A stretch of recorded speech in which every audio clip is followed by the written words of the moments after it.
Tonight we will attempt to simply introduce the subject, for it cannot be comprehensively dealt with in one lecture.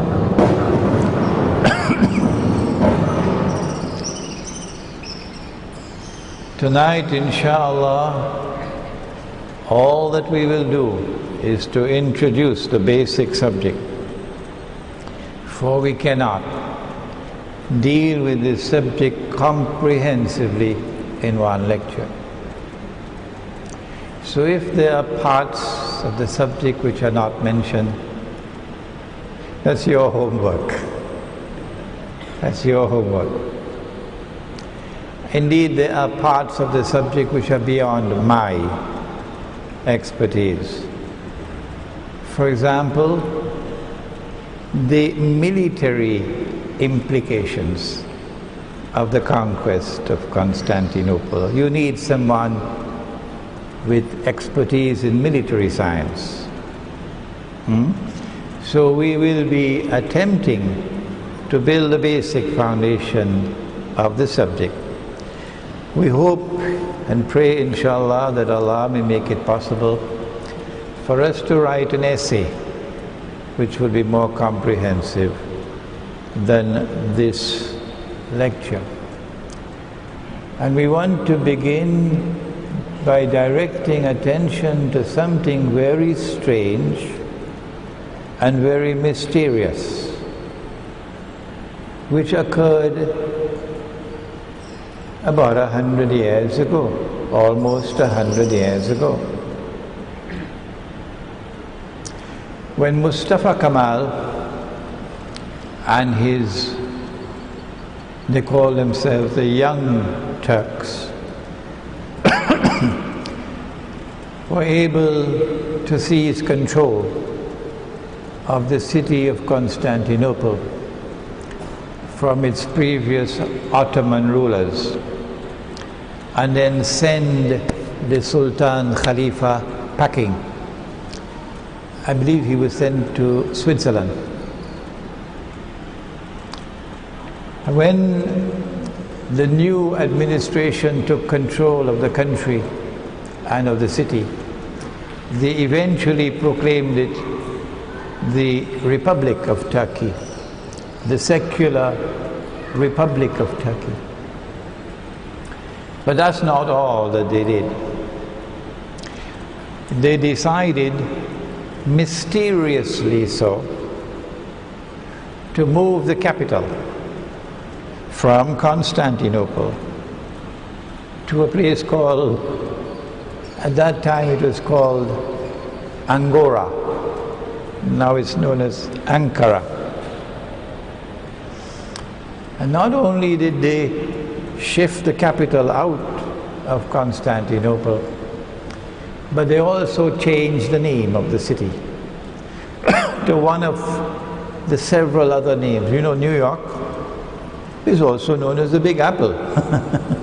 So cities have several names, but New York is the official name. So too Constantinople was the official name, and there were several other names. So they choose one of the several other, the Big Apple, and they gave to the name, the city, they renamed the city Istanbul. But that's not all. Mustafa Kemal did something more, something which has to be recognized as monstrously wicked. He prohibited the use of the name Constantinople. The law is you're not allowed to use the name Constantinople. That's the law.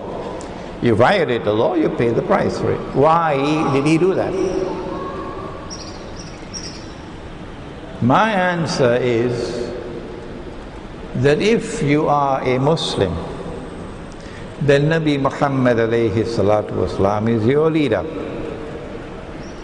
And if my leader referred to the city by the name Constantinople, as he did, on several occasions, then no Muslim can be part and parcel to changing the name from Constantinople. No.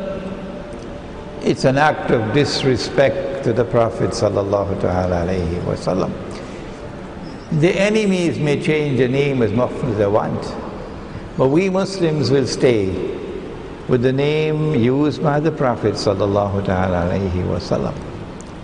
And if you prohibit us from using that name, you are wicked. You are committing a monstrous act of zulm.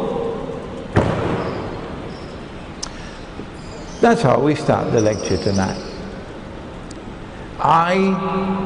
Because I follow Muhammad alayhi salatu wasalam, for the rest of this lecture, I am not going to use the name chosen by Mustafa Kamal.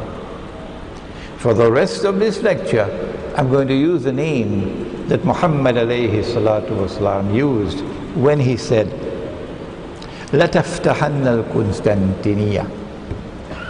You will most certainly conquer Constantinople.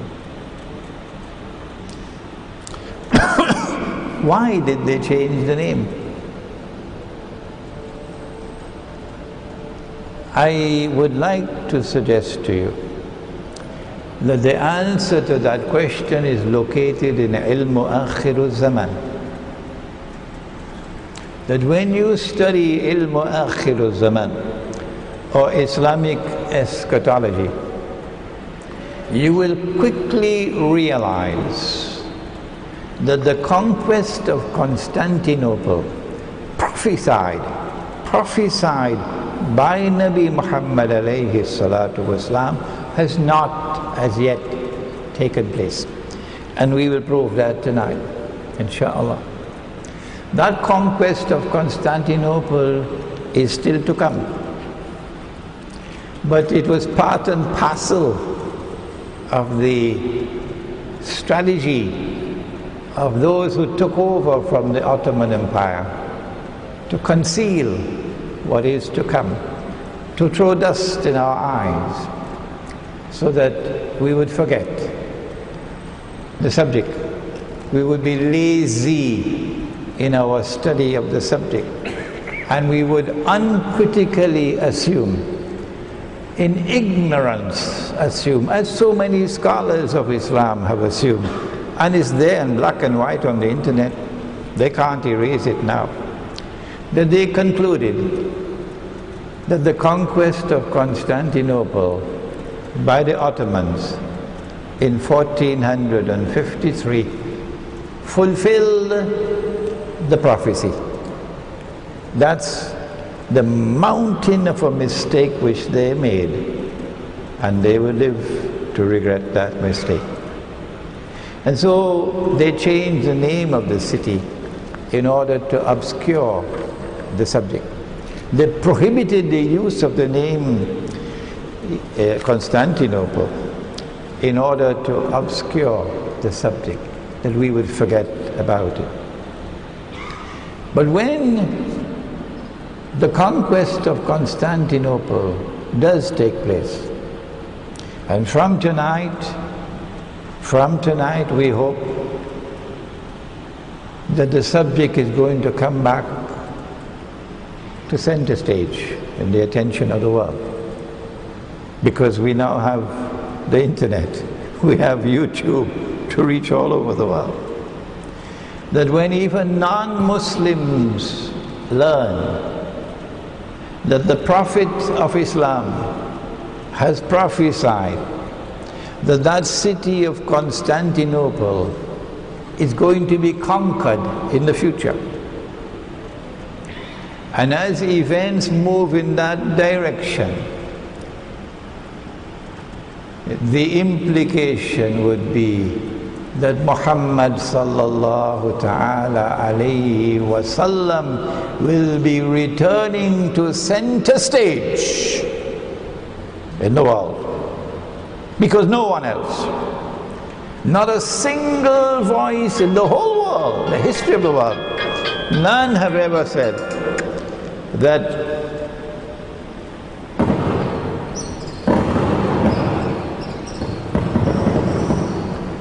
None has ever said that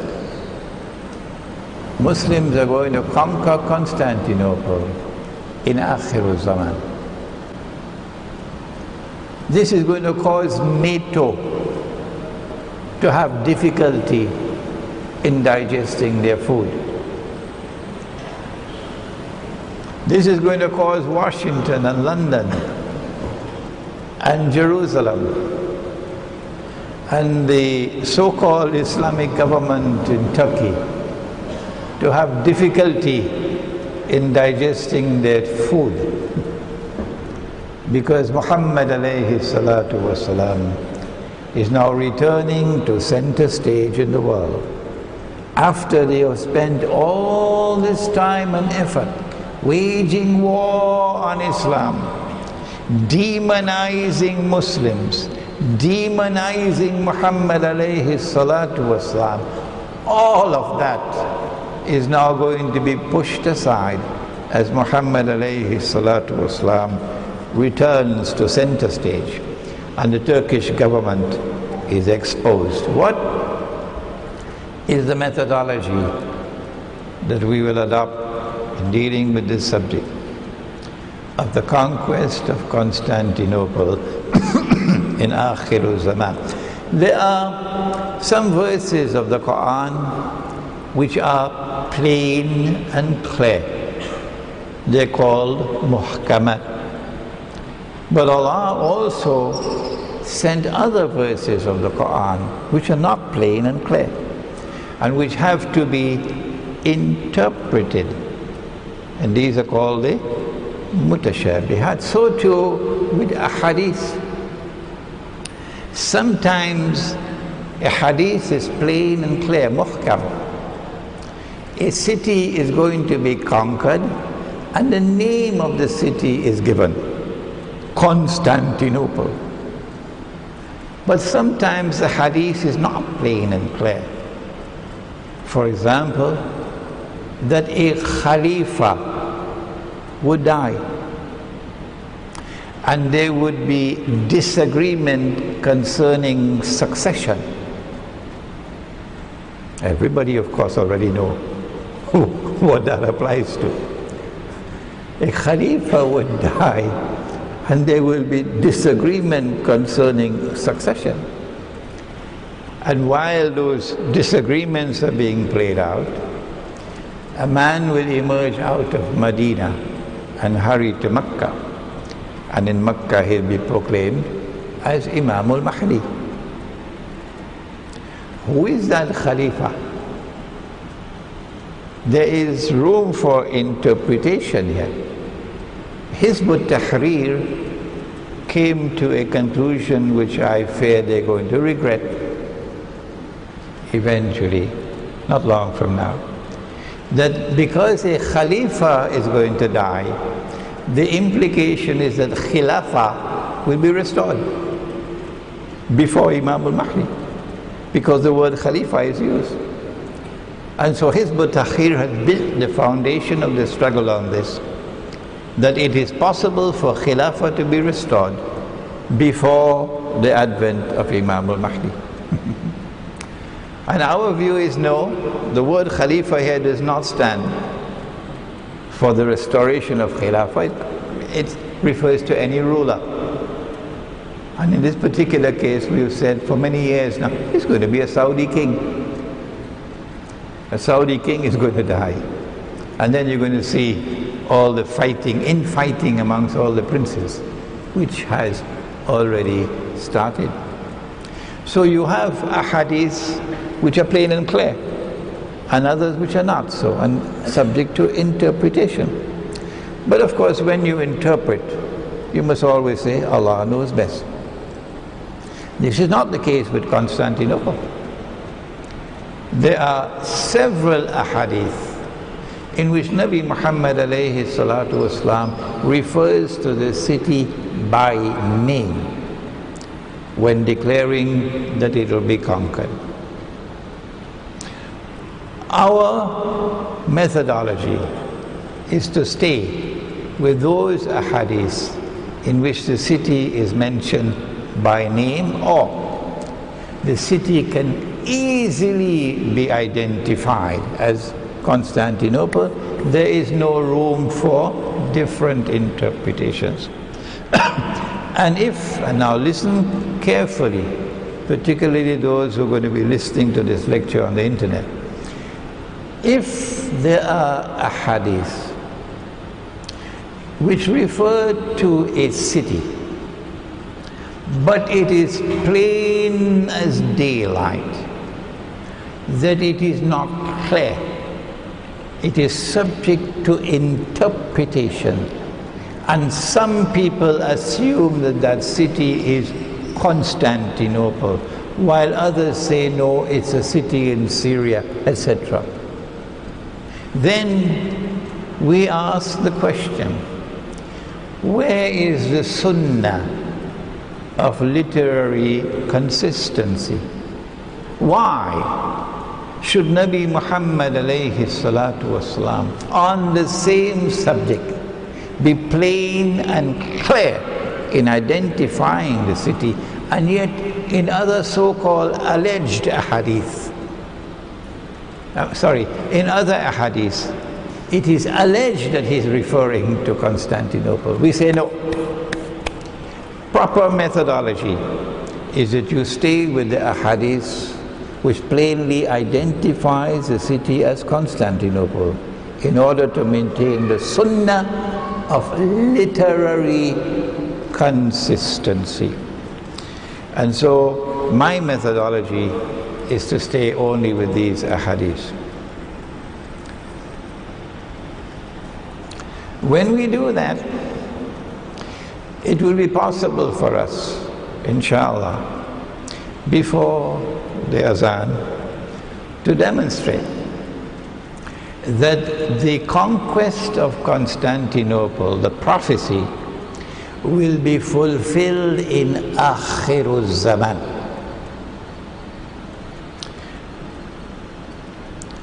And as a consequence, to further conclude that the conquest of Constantinople in 1453 does not fulfill the prophecy. When we adopt this methodology and we establish that the conquest of Constantinople is to come, we now have homework to do. And I'm explaining this because we got students here who are serious students, and you would want to go to work on this subject. And now that I'm bringing it to your attention, probably for the first time, and that is that my teacher of blessed memory, Maulana Dr. Fadlur Rahman Ansari rahimahullah, taught, do not take any verse of the Quran in isolation to study it. If you do that, then you'll come to the conclusion that Iblis was an angel. Oh yes. Rather, you must go to the totality of the data and bring all the verses together, to bring them together as a harmonious whole, and find out that which binds them together. He calls it the system of meaning. Similarly, only then will you get the correct meaning of the verse. Similarly, do not ever make the mistake of taking any hadith by itself in isolation and studying it, because you could land yourself in embarrassing mistakes. That's lazy scholarship. Rather, you must go to all the data pertaining to the subject. And so what we have to do is go to the totality of Islamic eschatology, or ilmu Akhirulzaman, a subject with which I have been engaged in studying for I don't know how many long years now. If you want to study Islamic eschatology, I suggest to you this book will be helpful. Jerusalem in the Quran, written 10 years ago, and we now have it in Bahasa as well.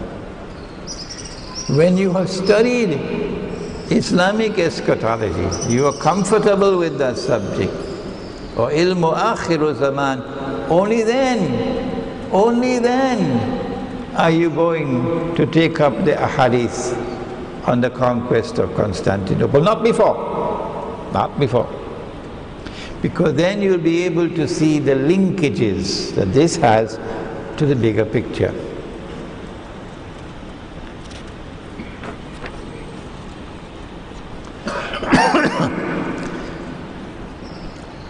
Did the conquest of Constantinople in 1453 have anything to do with Akhirulzaman? The whole world has accepted this is the fulfillment of the prophecy. Yet if they had done their homework, they would know, for example, the hadith in the Sunan of Dawood, which we'll be quoting soon, that the conquest of Constantinople is located between a number of events. Before the conquest of Constantinople, there is the Malhama, the Great War, which will make the First and Second World War look like a fight over peanuts. Has the Malhama taken place as yet? Huh? And yet you are telling me that the conquest of Constantinople 600 years ago fulfilled the prophecy? Where has your reason gone? Where has your sense gone? Secondly, that the conquest of Constantinople will be followed by the Khuruj of Dajjal. I mean, 600 years now, has Dajjal emerged? Has the Khuruj taken place? 600 years later. And so we are going to now move towards dismissing the belief held so fervently, particularly in Turkey. And Turkish television and radio, newspapers are doing the best that they can do to brainwash the Turkish people into believing that Sultan Muhammad Al-Fateh is the one referred to in the hadith of Muhammad (s.a.w). I hope and I pray that we can get Turkish students to do Turkish subtitles for this lecture so it can reach the Turkish people. Now, we have some more difficult questions to answer. If the conquest of Constantinople is to come, how can Muslims conquer a city they've already conquered? Did you hear that question? It's a bit difficult. How can Muslims conquer a city they've already conquered 600 years ago, 500 years ago? What does it mean? Well, then we have to ask our question. If Muslims are to conquer Constantinople in the future, and it is a Muslim city, meaning basically Muslim population, I wonder who is ruling over Constantinople? Who has supreme authority, strategic, military in Constantinople? Is it Muslims? Good question to ask. What are the political and military implications? I'm sure we have students here who are studying international relations, international politics. So you got homework to do. What are the political and what are the military implications of an end-time Muslim conquest of Constantinople? This lecture calls for the recognition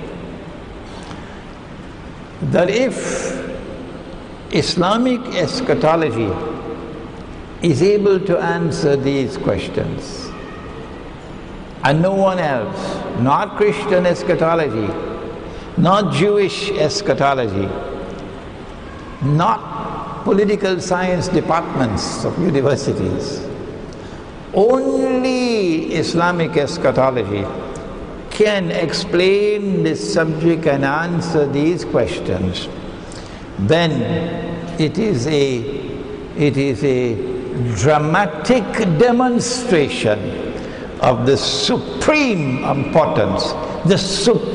importance of Islamic eschatology in today's world of knowledge. In making this spectacular demonstration, Islamic eschatology will also expose the fraud of Zionist-sponsored so-called jihad in Libya and in Syria. Now let us turn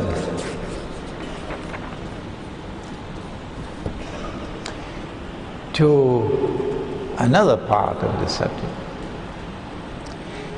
Islamic eschatology, in explaining this subject, now opens the possibility for the world to recognize, and maybe for the Russian leadership also to recognize, that Russia, or rather Christian Russia, not atheist Russia, Christian Russia has a significant role to play in Akhirulzaman. When we turn to the military implications of the conquest of Constantinople, which is coming. Now then, the ahadith. We're going to present 4. 3 of them are from the Sunan of Abu Dawood, and 1 is Sahih Muslim. The first one, which is the most well known of all, لَتَفْتَحَنَّ الْقُنْسْتَنْتِنِيَّةَ وَلَنِعْمَ الْأَمِيرُ آمِرُهُ وَلَنِعْمَ الْجَيْشُ ذَلِكَ الْجَيْشُ.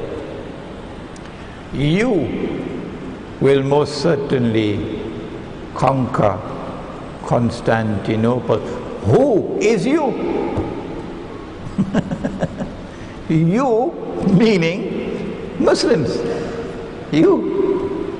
And Muslims who have the Qibla in Mecca, not Washington. Huh? Muslims who are faithful to the Quran and Sunnah, not Muslims who violate the Quran and Sunnah, violate Allah's command in the Quran and establish alliances with the Zionists to overthrow the Libyan regime, and establish alliances with the Zionists to attempt to overthrow and bring regime change in Syria. Not them. You, meaning you who are faithful to the Quran and Sunnah. Before this lecture ends, we'd have to demonstrate that those fellas have violated the Quran. And so Constantinople is going to be liberated by Muslims, but it'll also be liberated on the basis of an armed struggle. An armed struggle means using weapons, isn't it? An armed struggle means fighting, doesn't it? And that's why Nabi Muhammad ﷺ has praised the army. وَلَنِعْمَ الْجَيْشُ ذَلِكَ الْجَيْشُ. He's praised the army. And the commander-in-chief of the army, the Amir, has to be a supreme strategist, a man who is capable of leading that army successfully. And so we're talking about a military conquest of Constantinople. That's plain and clear. I don't think anybody will argue with that. The reason why I have to do this is because there are other ahadith which do not mention Constantinople by name, which give a different picture. Hadith number 2. It is also from the Sunan of Abu Dawood, And the Prophet ﷺ said, Umranu Baytil Maqdis, Umran. At that time when Jerusalem is overflowing with construction, it's built up. Jerusalem is a booming city, booming. So construction, booming state. Jerusalem is flourishing. All of this in Umran. And so Jerusalem moving to center stage.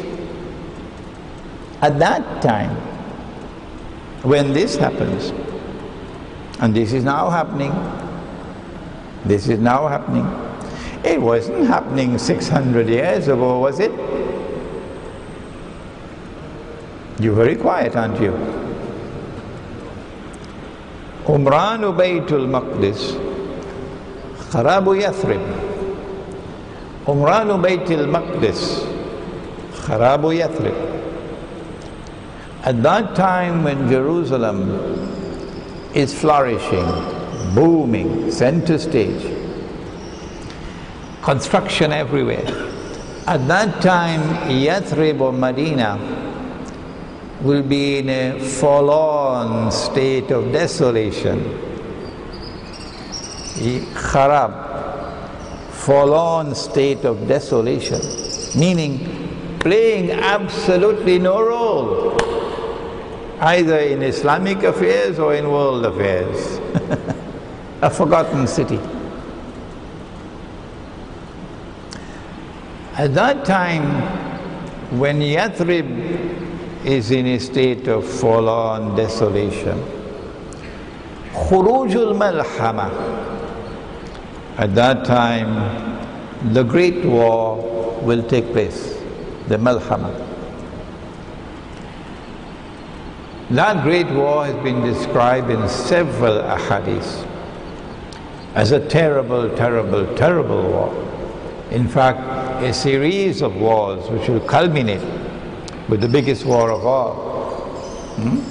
The birds will fall down from the sky.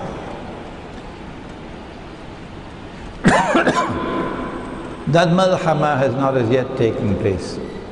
But when it does, it's going to make the First World War and the Second World War look like a fight over peanuts.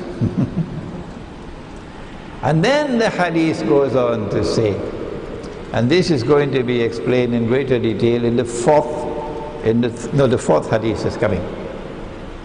Khurujul Malhama, Fathul Constantinia. That it is only after you have experienced the Malhama, only then would the conquest of Constantinople take place.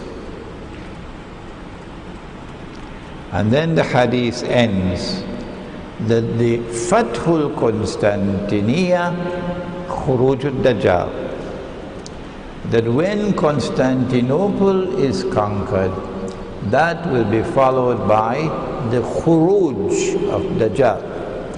The release of Dajjal and the Khuruj of Dajjal are two different things. I explained it last week in a lecture entitled Dajjal and Symbolism, which is on YouTube, so you might want to go there for the explanation. Dajjal was released in the lifetime of the Prophet ﷺ. You cannot explain the world today without Dajjal. You cannot explain the modern feminist revolution without Dajjal. You cannot explain women dressed and yet naked without Dajjal. You cannot explain women dressed like men without Dajjal. You cannot explain riba, taking control of the world economy without Dajjal. You cannot explain paper money, bogus, fraudulent, haram paper money, taking control of the monetary system around the world without Dajjal. You cannot explain the liberation for the Jews of the Holy Land, 1917. The return of the Jews to the Holy Land to reclaim it as their own, 1917 to 1948. The restoration of a state of Israel in the Holy Land in 1948. And that Israel constantly growing and growing and growing in power until today it is poised to replace the United States of America as the next ruling state in the world. You cannot explain all of these things without Dajjal. You cannot explain that the US dollar is going to collapse soon and bring down the whole world of paper money. You can't explain these things without Dajjal. Dajjal was released in the lifetime of the Prophet ﷺ. But you cannot see him because he's not in our world of space and time. But when he is in our world of space and time, he emerges as a human being, a Jew, J-E-W, Jew. A young man, powerfully built, curly hair, meaning the curls at the side. And he will declare, I am the Messiah. This is the Khuruj. Similarly with Gog and Magog. I wrote my book on Gog and Magog, I don't know, 4 or 5 years ago. But Islamic scholarship seems to have a problem. No. Gog and Magog will only be released at that time. No, you're making a mistake. You cannot explain the universal facade in every sphere of life today without Gog and Magog. The release of Gog and Magog took place in the lifetime of the Prophet ﷺ. But the Khuruj of Gog and Magog will come at that time when Nabi Isa ﷺ has killed Dajjal. And then Allah subhanahu wa ta'ala sends Gog and Magog in the hadith of Sahih Muslim. And so it is plain from this hadith that the conquest of Constantinople 600 years ago, or 500 years, more than 500 years ago, had absolutely nothing whatsoever to do with the fulfillment of the prophecy of Prophet Muhammad ﷺ. We come to a third hadith now. At least one scholar has declared that it is da'if, but he's only one. There are many others who do not share his opinion. But the Prophet ﷺ said, Sunan of Abu Dawud again, he said that the Great War, the Malhama, the conquest of Constantinople, and the Khuruj of Dajjal will all take place within a period of 7 months. 500 years ago. This is 7 months. If that was the conquest of Constantinople in 1453, then 7 months after it occurred, the Khuruj should have taken place. Has the Khuruj of Dajjal taken place? Is he somewhere in Turkey? No. This is lazy scholarship. If you had done your homework, you would have known 550 years ago that this is not the conquest of Constantinople, which was prophesied by the Prophet ﷺ. So the Great War, or the Malhama, the conquest of Constantinople and the Khuruj of Dajjal will take place within a period of 7 months. Now we come to the fourth hadith, which is a long one. And this one is Sahih Muslim. It's not easy. It's difficult.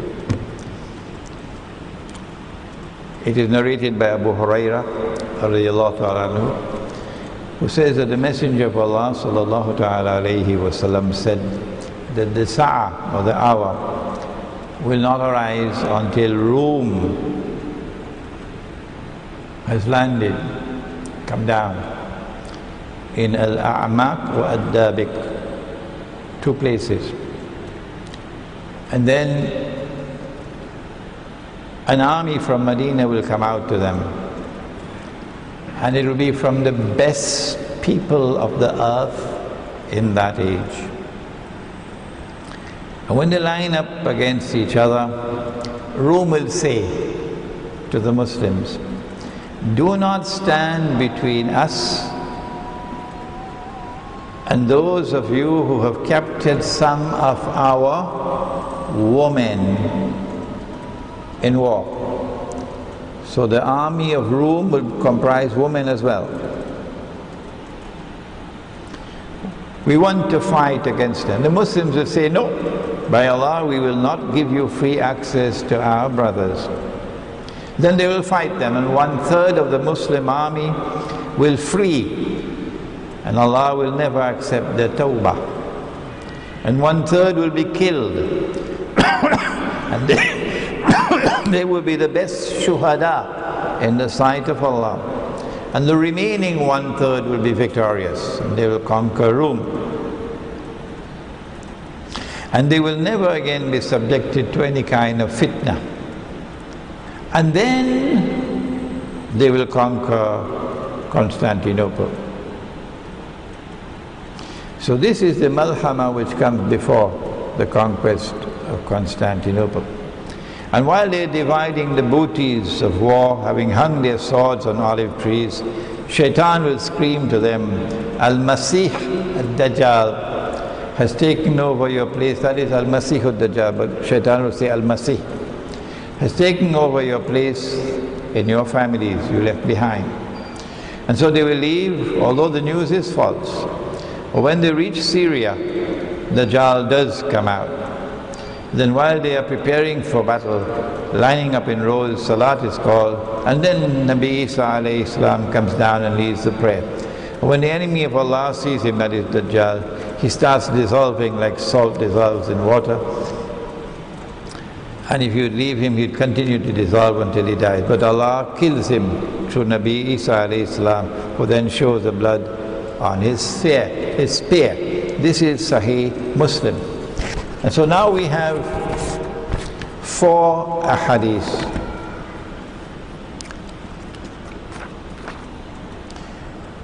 And we have a difficult problem now with Rome. The 4th hadith from Sahih Muslim tells us something more.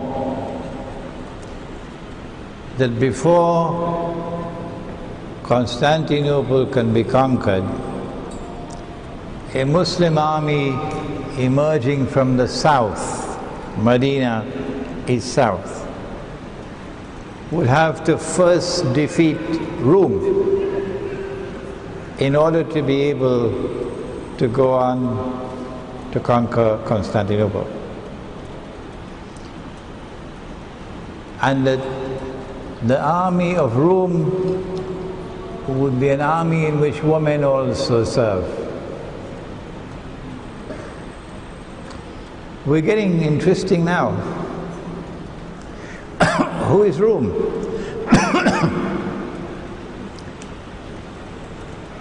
When we go to the Quran, we get one answer very clear.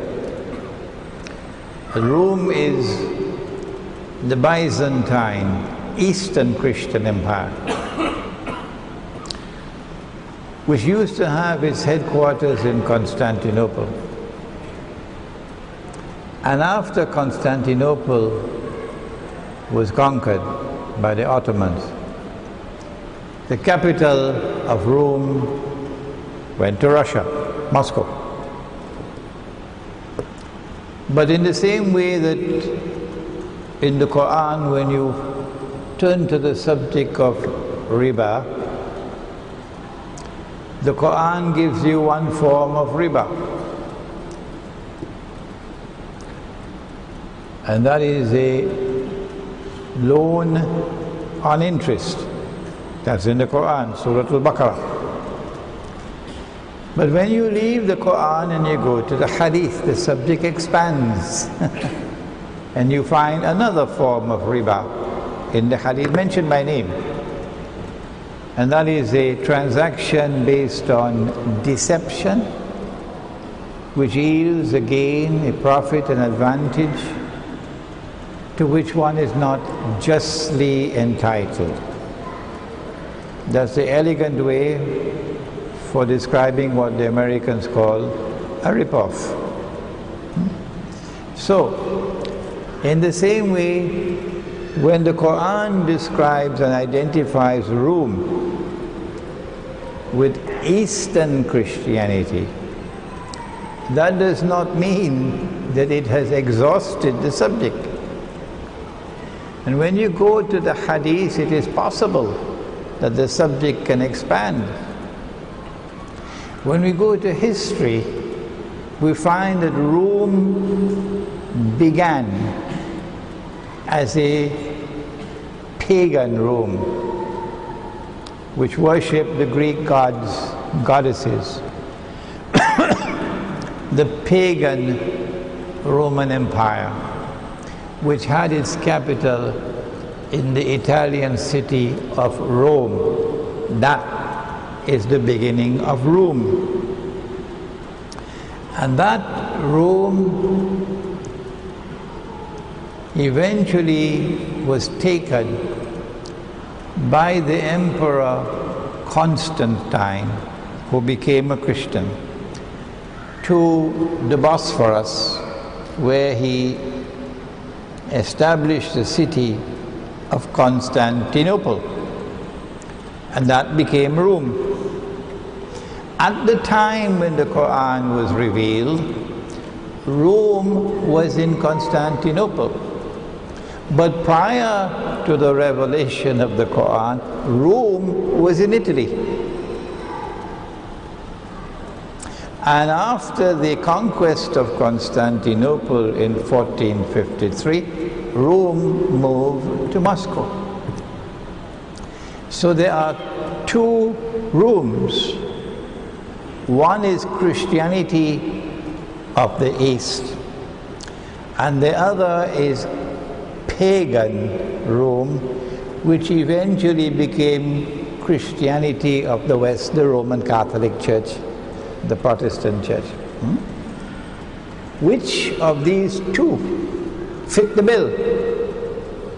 This is Rome standing between the army from Medina and Constantinople.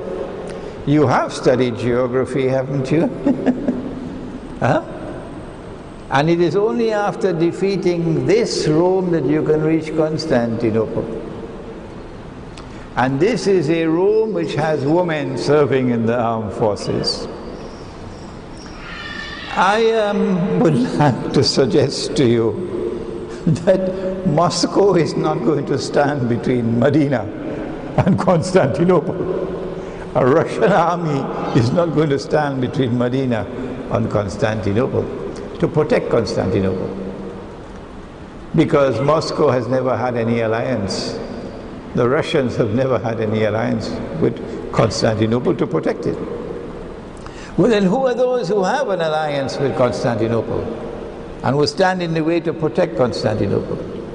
Answer: it is the Western Christian Rome. And so it is the Zionist NATO Rome that we'll have to fight and defeat in order to get to Constantinople. Has this war taken place as yet? Huh?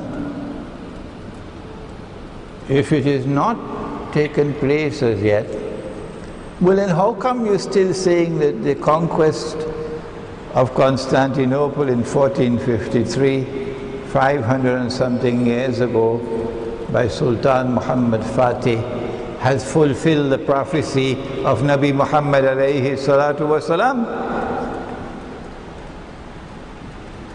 I think we are making a convincing case tonight that that event has nothing to do with the fulfillment of the prophecy. And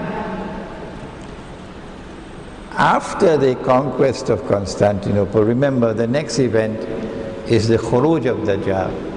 And the Khuruj of Dajjal will be simultaneous with the Khuruj of Imam al-Mahdi and the return of Nabi Isa alayhi salam. Has he returned as yet? Did any one of you see him?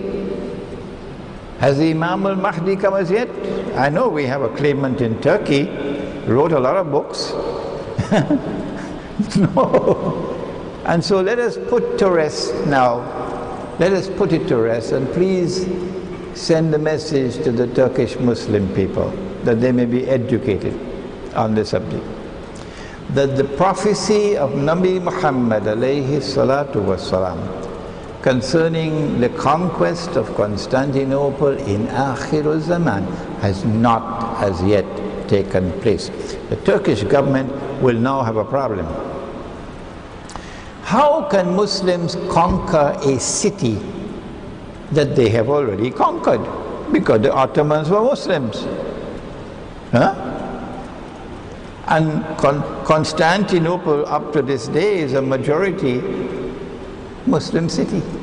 Indeed, after Mustafa Kemal took over, under the Ottomans, they showed more tolerance. And very large Greek Christian community lived in Constantinople, and Armenians and other groups.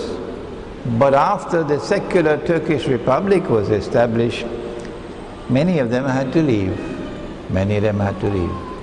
And so the city of Constantinople today is almost all Muslim.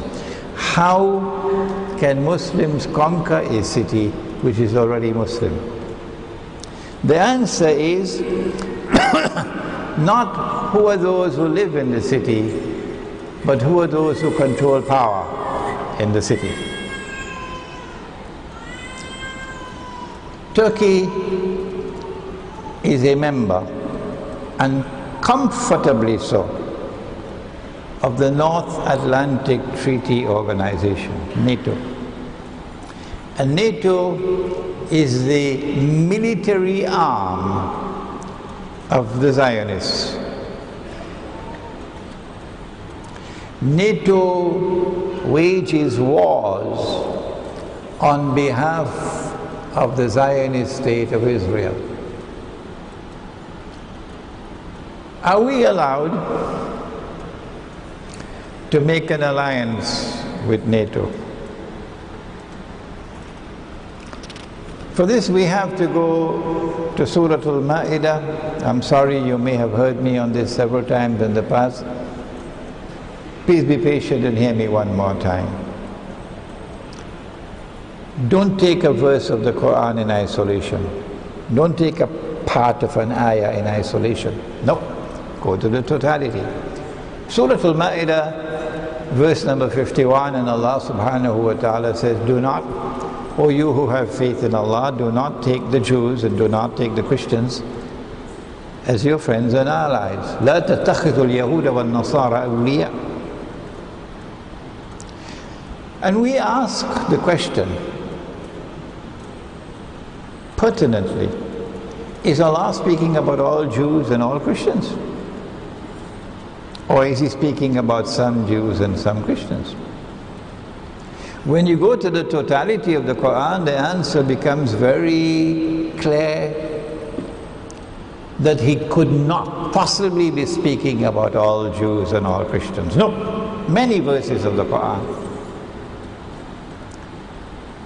Well then, if He was not speaking about all Jews and Christians, which Jews and which Christians is He speaking about?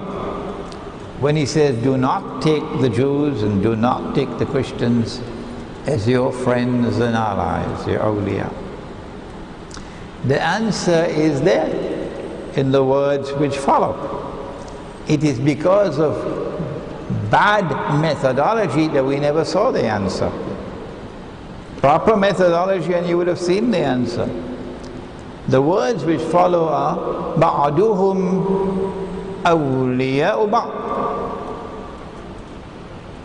meaning do not take such Jews and such Christians as your friends and allies.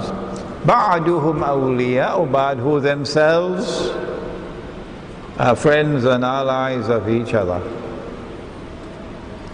The Quran is anticipating a time to come when a Jewish-Christian friendship and alliance will take place. Jews and Christians are going to become friends and allies of each other. وَمَنْ يَتَوَلَّهُ مِنْكُمْ فَإِنَّهُ مِنْهُمْ. Whosoever turns to them with friendship and alliance, as they did in Libya, to overthrow Gaddafi, as they're doing in Syria. Not all in Syria, no. I'm talking about the terrorists, the mercenaries who are waging a Zionist jihad. وَمَنْ يَتَوَلَّهُ مِنْكُمْ فَإِنَّهُ مِنْهُمْ. If you turn to them with friendship and alliance, the Zionist kingdom of Saudi Arabia, the Zionist state of Qatar, the pro-Zionist government of Turkey, if you turn to them for friendship and alliance, فَإِنَّهُ مِنْهُمْ, you now belong to them, you've lost your Islam. And therefore, a Turkish membership in NATO is haram, based on the Quran. And therefore, Constantinople is not under Muslim control. Constantinople is under the control of NATO, and therefore under the control of the Zionists. And that is how we can understand that the Muslim army would have to liberate it. The Turkish government could do what they want. They can't stop it. Nabi Muhammad ﷺ is more powerful than the Turkish Prime Minister. How will this take place? An army coming from outside, from Medina, defeats Rome and then goes on to liberate Constantinople. And this Rome has to be a Rome that is in alliance with Constantinople, protecting Constantinople, which is the Western alliance, not the Russian alliance. Not all Turkish people have betrayed Islam. No. And so when that army is on its way to liberate Constantinople, you can look forward to civil war in Turkey, where Turkish Muslims will rise up to fight against those who are serving the cause of the enemies of Islam, and to liberate the city of Constantinople from the control of NATO.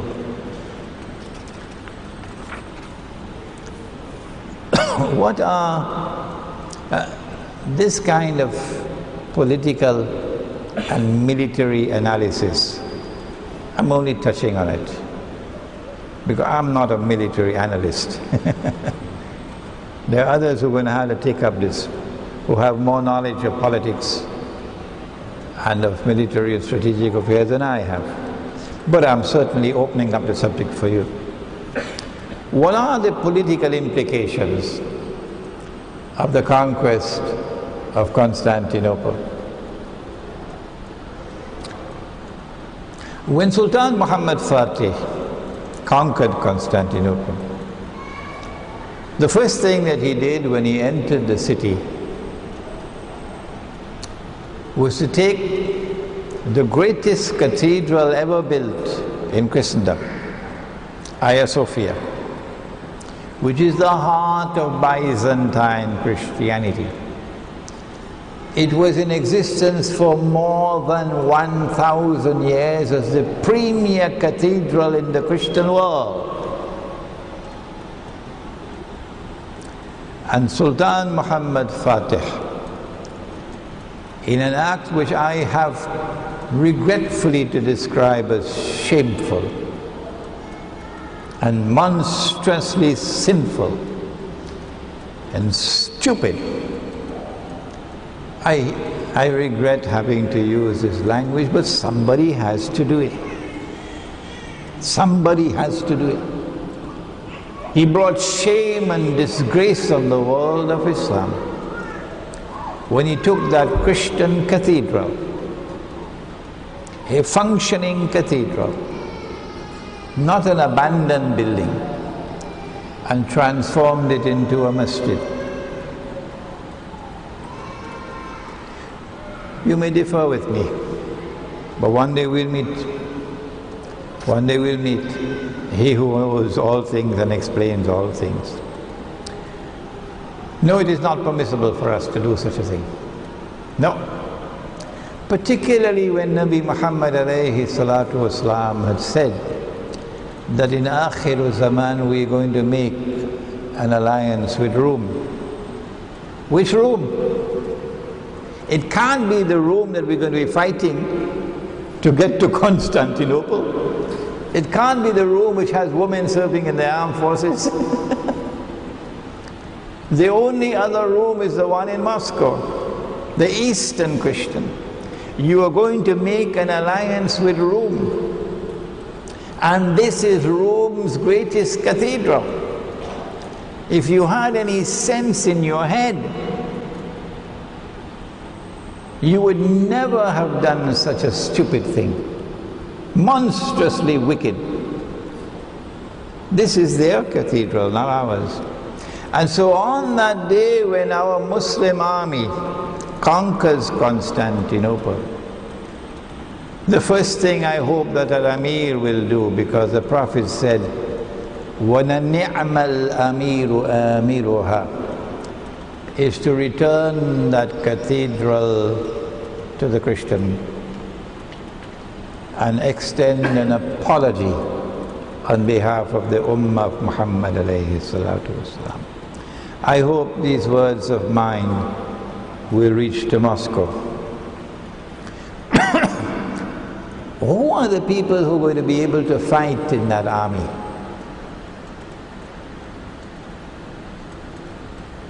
Who are those who are going to be waging the jihad? Coming out of Medina, yes, but everybody else are going to join. Will it be the so-called Mujahideen who made an alliance with the Zionists to overthrow Gaddafi in Libya? Will it be the so-called Mujahideen who are now in alliance with the Zionists and with Saudi Arabia and Qatar and Turkey to overthrow the regime in Syria? I am not a supporter of the Syrian regime, so don't make that mistake. I'm talking about being in alliance with these people. And you're going to be in this army? No, not possible. Because we no longer consider you to be a part of us. وَمَنْ يَتَوَلَّهُمْ مِنْكُمْ فَإِنَّهُ مِنْهُمْ. You now belong to them. You do not belong to us.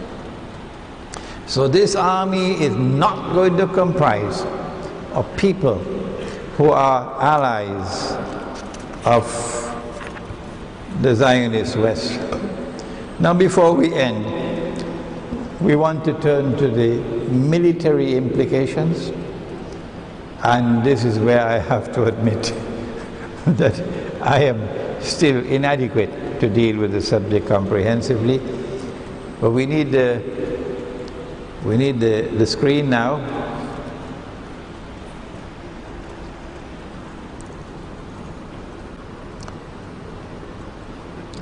I want to suggest that the Malhama is going to witness nuclear war, and that nuclear war is going to destroy all capacity for electronic war.